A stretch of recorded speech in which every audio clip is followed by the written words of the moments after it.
જિંદગીમાં આપણે જોઈએ છે કે વ્યક્તિ સફળ થતો હોય છે. એ સફળ થાય ત્યારે એ કહેતો હોય છે કે મારી સફળતા પાછળ આ વસ્તુઓ કામ કરી ગઈ અને મારી સફળતાનો મંત્ર આ છે.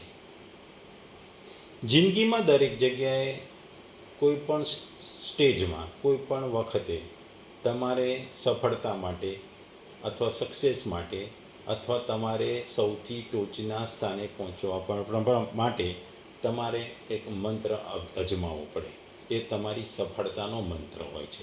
એ મંત્ર કોઈ પણ પરિસ્થિતિમાં હોય, કોઈ પણ સ્થિતિમાં હોય, કોઈ પણ તરીકે હોય, પણ એ મંત્ર તમારે જિંદગીમાં ઉતારવો પડે છે. વિદ્યાર્થી હોય, વિદ્યાર્થી જો શિક્ષણમાં ખૂબ જ આગળ વધે અને ટોચનું સ્થાન પામે, હંમેશા એક્ઝામ એટલે પરીક્ષામાં પ્રથમ આવતો હોય, તો એની આ પરીક્ષામાં પ્રથમ આવવા પાછળ એની મહેનત લગન હોય છે અને સાથે એની સફળતાનો એનો મંત્ર હોય છે. એ મંત્ર એટલે કે શું? એનું વ્યવસ્થિત વાંચન, ડિસિપ્લિન સાથે એનું વાંચન, રોજનું વાંચન, રોજ અમુક કલાક વાંચવું, રોજ અમુક કલાક મહેનત કરવી, સમજવું, અને એ સફળતાનો મંત્ર છે. ઓલિમ્પિકમાં કોઈક વ્યક્તિ ગોલ્ડ મેડલ મેળવે તો આ વ્યક્તિ વર્ષોથી એ મહેનત કરતો હોય છે, એ પોતાની સ્પર્ધા માટે તૈયારી કરતા હોય છે, નેટ પ્રેક્ટિસ કરતો હોય છે, એ જુદી જુદી સ્પર્ધાઓમાં ભાગ લઈ પોતાને એ પ્રમાણે અનુરૂપ બનાવતો હોય છે. જ્યાં જે વેધર હોય એને અનુકૂળ આવવાના પણ પ્રયત્નો કરે છે અને છેવટે સફળતા મેળવી અને ઓલિમ્પિકમાં ગોલ્ડ મેડલ મેળવે છે. રાજકારણમાં હોય તો રાજકારણમાં પણ શું કે એ વ્યક્તિ નાના કાર્યકર તરીકે કામ કરે, પોતાની મહેનત અને લગનથી એ ધીરે ધીરે એ કોર્પોરેટર બને, એમાં એની આવડત અને એની અનુભવ એ ધીરે ધીરે ધારાસભ્ય બનાવે, પછી લોકસભાનો સભ્ય, અને એમ કરતાં કરતાં એ ટોચના સ્થળ પર પહોંચે. એટલે દરેક જગ્યાએ સર્વશ્રેષ્ઠ વસ્તુ પામવા માટે તમારે મહેનત અને લગન તો કરવી પડે. સાથે સાથે તમારી એ સફળતા પાછળ તમારા કેટલાક પરિબળો કામ કરતા હોય છે કે તમારા જે ડિસિપ્લિન છે, જે કામ કરવાની લઢણ છે, કામ કરવાની રોજની કલાકો છે, એ બધું પણ મહત્ત્વનો ભાગ ભજવતું હોય છે. ને આ બધાનો સમૂહ એ આપણી સફળતાનો મંત્ર છે. જ્યારે ભગવાનને પ્રાપ્ત કરવાની જો આપણે વાત કરીએ છીએ ગીતામાં, ત્યારે પણ ભગવાનને પામવા માટેના જે સ્ટેજ છે, જે યોગ છે, એ યોગમાં પણ સફળ થવા માટે પણ ભગવાનને પામવા માટે પણ મંત્ર હોય છે. આ મંત્રની વાત આ શ્લોકમાં ભગવાને કરી છે. ભગવદ્ ગીતાનો અધ્યાય 8મો, શ્લોક 13મો. ઓમ ઇતિ એક અક્ષરમ બ્રહ્મ વ્યાહરન મામ અનુસ્મરન યમ યહ પ્રયાતિ ત્યજ્યન દેહમ સ યાતિ પરમામ ગતિમ. ગુજરાતીમાં જો આ શ્લોકને આપણે કહીએ તો, આ યોગ અભ્યાસમાં સ્થિત થયા પછી તથા અક્ષરોના પરમ સંયોજન ઓમકારનું ઉચ્ચારણ કરતા રહી જો કોઈ મનુષ્ય પૂર્ણ પુરુષોત્તમ પરમેશ્વરનું ચિંતન કરે અને એનો દેહ ત્યાગ કરે તો તે નિશ્ચિતપણે દિવ્ય લોકમાં જાય છે. બીજા શબ્દોમાં જો ગુજરાતીમાં કહીએ તો, યોગ ધારણામાં સ્થિત થઈ જે માણસ ઓમને એ એક અક્ષર સ્વરૂપ બ્રહ્મને ઉચ્ચારતો અને એના અર્થ સ્વરૂપ મુજ નિર્ગુણ બ્રહ્મનું ચિંતન કરતો શરીરને છોડી જાય છે, એ માણસ પરમ ગતિને પામે છે. આમાં 12મો અને 13મો શ્લોક જે વિષયનું વર્ણન કરવાની ભગવાને પ્રતિજ્ઞા કરી હતી તેનું વર્ણન આ 2 શ્લોકમાં ભગવાન કરે છે. આ 2 શ્લોકમાં ભગવાન આપણને પરમ ગતિને પામવા માટેનો માર્ગ બતાવે છે ને એમાં જરૂરિયાત વસ્તુઓને આપણને સમજાવે છે. આગલા 12મા શ્લોકમાં ભગવાને ઇન્દ્રિયોના દ્વારને રોકવાની વાત કરી, હૃદયને સ્થિર કરવાની અને પ્રાણને મસ્તકમાં સ્થિર કરવાની વાત કરવાની. ત્યારબાદ આ શ્લોકમાં ભગવાન કહે છે કે આ બધું તો કર્યું, આ યોગ ધારણા તો કરી નાખી, પછી તમારે શું કરવાનું? ઓમ નામનું ઉચ્ચારણ કરવાનું છે. ઓમ નામનું ઉચ્ચારણ એટલે કે એક જાતનો મંત્ર છે. આપણે હિન્દુ ધર્મમાં ખાસ કરીને મંત્રોનું બહુ મહત્ત્વ છે અને ઓમ ઘણા બધા મંત્રોમાં શરૂઆતમાં પણ આવે છે, ઘણા મંત્રોમાં છેલ્લે પણ આવે છે. સામાન્ય રીતે ભાષામાં આપણે મંત્ર એ રીતે વાત કરીએ તો મંત્ર એ મનની રક્ષા કરે છે. ગુજરાતીમાં એનો અર્થ થાય મનની રક્ષા કરે છે. મંત્રના કેટલાય સ્વરૂપો હોય છે. એક ભજન એ આધ્યાત્મિક ગીત છે. કીર્તન ગીતમાં પ્રભુના નામનું રટણ છે. પ્રાર્થના ઈશ્વર સાથેના સંવાદનો માર્ગ છે. ઉપચાર મંત્ર કંપનથી ઉપચાર શક્તિ કાર્યરત થાય છે. ગુરુ મંત્ર પ્રાર્થનાના સત્વ પ્રતિનિધિત્વ કરે છે ને આપણામાં ઈશ્વર આત્મા અને પરમાત્માનું સ્થાન આરોપિત કરે છે. આ મંત્ર ગુરુ પોતાના શિષ્યને આધ્યાત્મિક માર્ગ પર આપવા માટે આ પ્રારંભમાં આપે છે. બીજ મંત્ર ગુરુ મંત્રના અર્થનું એક પ્રતિનિધિત્વ કરે છે. તે આત્માનું સ્પંદન અને આહ્વાન છે. ઘન સમાધિમાં તેનો પ્રભાવ વધુ ત્વરાથી થાય. નક્ષત્ર સ્તરે તે કામ કરતું હોય આપણા દેવના ક્રમનું માર્ગદર્શન કરી તેને પ્રભાવિત કરે છે. સામાન્ય રીતે મંત્રના નિરંતર અનુષ્ઠાનથી ચેતના અને મનની શુદ્ધિ થાય છે એવું આપણા શાસ્ત્રોમાં કહ્યું છે. અહીં ભગવાને કીધું છે કે એના પછી એક અક્ષર બ્રહ્મ ઓમ પ્રણવનું માનસિક ઉચ્ચારણ કરવું અને મારું અર્થાત નિર્ગુણ નિરાકાર પરમ અક્ષર બ્રહ્મનું સ્મરણ કરવું. બધા સ્થળ કાળ વસ્તુ વ્યક્તિ ઘટના પરિસ્થિતિ વગેરેમાં એક ભગવાન એક પરમાત્માને સત્તા રૂપે પરિપૂર્ણ છે એવી ધારણા કરી એ જ મારું સ્મરણ છે. ઉપરોક્ત પ્રમાણે જો નિર્ગુણ નિરાકારનું સ્મરણ કરતા રહીને જે દેહનો ત્યાગ કરે છે, દેહને છોડે છે, અર્થાત 10મા દ્વારથી પ્રાણને છોડે છે, તે પરમ ગતિ અર્થાત નિર્ગુણ નિરાકાર પરમાત્માને પ્રાપ્ત થાય છે. અહીં 10મા દ્વારથી પ્રાણને છોડે છે એ વાક્ય છે. પ્રાણ 10મા દ્વારથી, 9 દ્વારો આપણે વાત 9 દ્વારો તો બંધ કરવાના છે. એટલે બે ભ્રમરની વચ્ચે જે ત્રીજી નેત્ર છે, જે દિવ્ય નેત્ર છે, એને 10મું દ્વાર કહેવાય છે, જ્યાંથી પ્રાણ છોડી દિવ્ય ચક્ષુ હોય છે અને દિવ્ય જ્ઞાન દિવ્ય પ્રકાશ મળે છે અને દેહ છોડે છે કે પ્રાણ છોડે છે. અહીં 10મા અધ્યાયના 25મા શ્લોકમાં પણ ઓંકારને એક અક્ષર કહ્યો છે. આ ઉપરાંત આ અદ્વિતીય અવિનાશી પરમ બ્રહ્મ પરમાત્માનું નામ છે અને નામ અને નામીમાં વાસ્તવમાં અભેદ માનવામાં આવ્યો છે. તેથી પણ ઓંકારને એક અક્ષર અને બ્રહ્મ કેવો એ યોગ્ય અને સાચો છે. શાસ્ત્રોમાં પણ ઓમનો ઉલ્લેખ કરવામાં આવ્યો છે. કઠોપનિષદમાં પણ કહેવામાં આવ્યું છે કે અક્ષર જ બ્રહ્મ છે, આ અક્ષર જ પરમ છે. આ અક્ષરને જાણવાથી જ જે મનુષ્ય જે ઈચ્છા કરે છે તે એને પ્રાપ્ત થાય છે. અહીં વાણીથી ઉચ્ચારણ કરવાથી વાત નથી. અહીં ઉચ્ચારણ ઓમનો કરવાનો મતલબ મન થકી ઉચ્ચારણ કરવાનો એવો છે. અહીં જ્ઞાન યોગીના અંતકાળનો પ્રસંગ છે.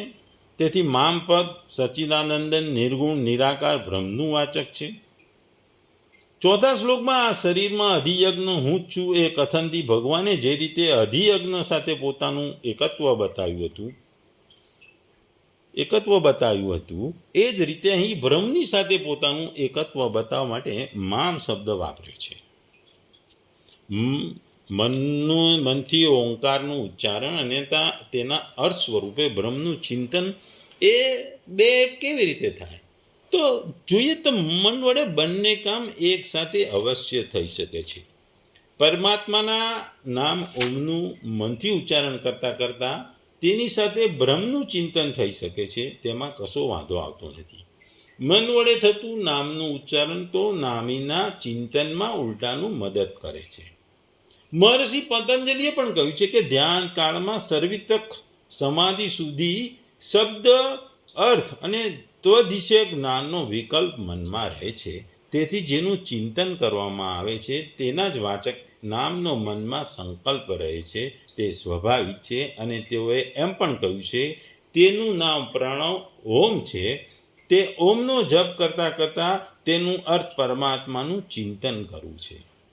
અહીં આગળ ભગવાને કીધું કે પરમ ગતિને પામે છે. નિર્ગુણ નિરાકાર બ્રહ્મને અભેદ ભાવથી પામવું એ પરમ ગતિને પ્રાપ્ત કરવાનું ગણાય છે. આથી જ હંમેશના માટે આવગમનથી મુક્ત થવું, મુક્તિ લાભ કરી લેવો, મોક્ષ મેળવો અર્થાત નિર્વાણ બ્રહ્મને પામવું કહેવામાં આવ્યું છે. ખાસ કરીને આપણે સનાતન ધર્મમાં પરમ ગતિ શબ્દ ખાસ વપરાય છે. મોક્ષ પામવો એ પણ છે, બ્રહ્મને પામવું એવું પણ કહેવામાં આવે છે. એટલે આ 12મા અને 13મા શ્લોકમાં ભગવાન અંત સમયે માણસને કહે છે કે જો એ ઓમ સ્વરૂપે બ્રહ્મને કે ભગવાનને સ્મરણ કરતાં કરતાં જો દેહ છોડી જાય તો એવો માણસ એ પરમ ગતિને પામે છે. આના માટે ભગવાને આગળ કીધું કે તમારે 9 દ્વારોને રોકવા પડે, મનને હૃદયમાં સ્થિત કરવું પડે અને પ્રાણને મસ્તકમાં સ્થિત કરવું પડે અને 2 ભ્રમર વચ્ચે પ્રત્યાહાર કરતાં કરતાં તમારે ધ્યાન કરતાં કરતાં તમારી ત્રીજી આંખને પ્રજ્વલિત કરવી પડે. દિવ્ય તેજ મળે જે તમારી ત્રીજી આંખ છે, દિવ્ય આંખ છે અને એના દ્વારા તમે શરીરને છોડી શકો છો. અહીં ભગવાન આપણને 8માથી 10મા શ્લોક સુધીના વર્ણનમાં ઉપાસ્ય પરમ પુરુષને સર્વજ્ઞ, બધાના નિયંતા, બધાનું ધારણ ધોરણ પોષણ કરનારા અને સૂર્યના જેવા સ્વયં પ્રકાશરૂપ બતાવ્યા.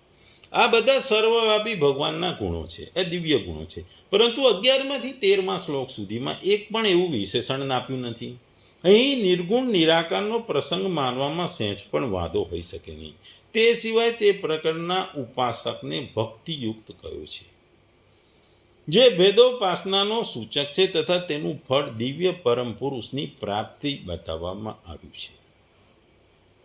આ ઉપરાંત 11ના શ્લોકમાં નવા પ્રકરણનો આરંભ કરવાની ભગવાને પ્રતિજ્ઞા પણ કરી છે અને તેની સાથે બંને પ્રકરણોને એક માની લેવાની યોગ્ય વિષયક વર્ણનની પુનરુક્તિનો પણ દોષ થાય છે. આજે અહીં એવું પ્રતીત થાય છે કે આ 6 શ્લોકમાં એક જ પ્રકરણ નથી પણ 2 ભિન્ન ભિન્ન પ્રકરણો છે. 8થી 10મા શ્લોકમાં અલગ છે અને 11થી 13મા શ્લોકમાં અલગ છે. અહીં જે ભગવાને ઓમની વાત કરી છે, ઓમ એ સૌથી મૂળ મંત્ર છે જે હિન્દુ ધર્મમાં પ્રણવ મંત્ર તરીકે પણ ઓળખાય છે.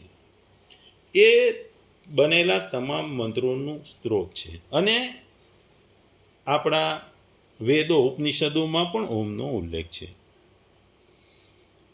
આ ઓમ એ તમામ મંત્રોનું સ્ત્રોત છે. આની પાછળનું હિન્દુ તત્વ ચિંતન નામ રૂપનો સંજ્ઞાનો વિચાર છે કે જેમાં એવું માનવામાં આવે છે કે પ્રતિનિધિક વિષય દ્રશ્ય જગત વિશ્વની અંદર અસ્તિત્વ ધરાવતી વસ્તુઓ, વિચારો અથવા સત્વો કોઈપણ પ્રકારે નામ અને રૂપ ધરાવે છે. સૌથી વધુ મૂલાધાર અને રૂપ એ ઓમનું આદિકાળથી અસ્તિત્વ ધરાવતું સ્પંદન છે, કારણ કે તે બ્રાહ્મણ પ્રથમ ઉદ્ઘોષિત નામરૂપ છે. તે અનુઘોષિત વાસ્તવિક અવાસ્તવિકતા છે. સવિશેષ અસ્તિત્વ પૂર્વે અને અસ્તિત્વ પછી એક માત્ર વાસ્તવિકતા બ્રહ્મ છે. આ અસ્તિત્વમાં બ્રહ્મનું પ્રથમ પ્રાગટ્ય ઓમ છે. આ જ કારણસર ઓમને સર્વશ્રેષ્ઠ મૌલિક અને શક્તિશાળી મંત્ર તરીકે ગણવામાં આવે છે. આવી રીતે ઓમ તમામ હિન્દુ પ્રાર્થનાઓની આરંભમાં અને અંતમાં પૂર્વાગ અથવા અનુક તરીકે હોય છે. જ્યારે અમુક મંત્રોથી કોઈ ચોક્કસ દેવો અથવા મૂળ તત્વને આહ્વાન કરી શકાય છે. ઓમ, શાંતિ મંત્ર, ગાયત્રી મંત્ર અને અન્ય તમામ મંત્રો જેવા સૌથી વધુ મૌલિક મંત્રો આખરે તો એક જ સત્ય ઉપર ધ્યાન રાખે છે કે ધ્યાન કેન્દ્રિત કરે છે. હિન્દુ તંત્રમાં બ્રહ્માંડ એક નાદ છે. પરમ શબ્દના માધ્યમથી અસ્તિત્વમાં આવે છે. સર્જન વિવિધ આવૃત્તિ અને વ્યાપ ધરાવતા કંપનોથી બનેલું છે, જે વિશ્વના પ્રતિ વિષયને ઉગમ આપે છે. સૌથી શુદ્ધ કંપનો વર્ણ છે, અવિનાશી અક્ષરો જે આપણી સમક્ષ શ્રવણક્ષમ શ્રાવ્ય ધ્વનિઓ અને દ્રશ્ય રૂપમાં પ્રગટ થાય છે. વર્ણાધ્વનિ એટલે કે નાદના અણુઓ છે. અક્ષરો અને તત્વો, દેવતાઓ, રાશિચિહ્નો, શરીરના અવયવો વચ્ચે એક જટિલ પ્રતિકાત્મક સાહચર્ય સ્થાપ્યું છે. ટૂંકમાં ઓમ એ હિન્દુ ધર્મમાં ખૂબ જ અગત્યનો મંત્ર છે, ખૂબ જ જાણીતો મંત્ર છે, અને શાસ્ત્રોમાં પણ એનો ખૂબ જ ઉલ્લેખ કરવામાં આવ્યો છે. એટલે ભગવાન કહે છે કે મૃત્યુ સમયે તમે કોઈ પણ મંત્રનું, ખાસ કરીને ઓમનું તમે ઉચ્ચારણ કરતા હો, પણ આ ક્યારે બને? તમને ઓમના ઉચ્ચારણ કરવાનો અનુભવ હોય, એની પ્રેક્ટિસ હોય, અને તમે કાયમ જો ઓમનું ઉચ્ચારણ કરતા હોય અથવા મંત્રોનું ઉચ્ચારણ તમે કાયમ જિંદગીમાં કરતા હોય, તો અંત સમયે જ્યારે મન ખૂબ જ વ્યાકુળ હોય છે, એ એકદમ દ્વિધામાં હોય છે, ત્યારે પણ તમને આ મંત્રો યાદ આવી જાય. જો તમે કાયમ મંત્રો અભ્યાસ કર્યો હોય તો તમને છેવટે યાદ આવે. અને છેવટે તમને જો યાદ કરો, ભગવાનને યાદ કરો, જે ભગવાને આગળ કીધું એમ મંત્રને જાપ કરતા ભગવાનને યાદ કરી દો, તો તમે પરમ ગતિને પામી જાઓ. એટલે પરમ ગતિ એટલે કે મોક્ષને પામી જાઓ, જે હિન્દુ અને સનાતન ધર્મનું અંતિમ લક્ષ્ય છે. દરેક વ્યક્તિ મૃત્યુ પછી મોક્ષની આશા રાખે છે. મોક્ષ એટલે કે જુદી જુદી યોનિઓમાં ચક્રમાં ફસાવાનું નહીં, એમાંથી બહાર નીકળી જવાનું. એટલે આ 2 શ્લોકોમાં ખાસ કરીને યોગાભ્યાસ દ્વારા અદ્વૈતવાદીનું વર્ણન છે. આ 12મો અને 13મો એ અદ્વૈતવાદીનું વર્ણન છે. વ્યાહરણ પદથી માનસિક ઉચ્ચારણ સમજવું જોઈએ, કારણ કે મનનો હૃદયમાં નિરોધ કરવાથી તથા પ્રાણને મસ્તિષ્કમાં સ્થાપિત કરવાથી વાચિક ઉચ્ચારણ થવું એ સંભવ નથી. છતાં પ્રાણને મસ્તકમાં અને મનને હૃદયમાં નિરોધ કરવાથી, સ્થાપિત કરવાથી વાચિક ઉચ્ચારણ થવું સંભવ નથી, પણ મનથી ભગવાનનું એટલે કે મનથી મંત્ર જાપ કરવાનો, એવું ભગવાન કહે છે. ટૂંકમાં આ શ્લોક, 12મો અને 13મો શ્લોક આપણને નિરાકાર સગુણ પરમેશ્વરના અને નિર્ગુણ નિરાકાર બ્રહ્મના ઉપાસક યોગીઓની અંતકાળની ગતિના પ્રકારો અને તેના ફળ બતાવવા માટે કહેવામાં આવ્યું છે. અંતકાળમાં આ પ્રમાણેનું સાધન તે જ પુરુષ કરી શકે જેમણે પહેલાંથી યોગનો અભ્યાસ કરી મનને પોતાને આધીન કરી લીધું હોય. સાધારણ મનુષ્ય માટે અંતકાળમાં આ પ્રકારનું સગુણ નિરાકાર અને નિર્ગુણ નિરાકારનું સાધન કરવું એ ખૂબ જ અઘરું છે. તેથી સુગમતાપૂર્વક પરમાત્માની પ્રાપ્તિ કરવાનો ઉપાય જાણવાની ઈચ્છા થાય.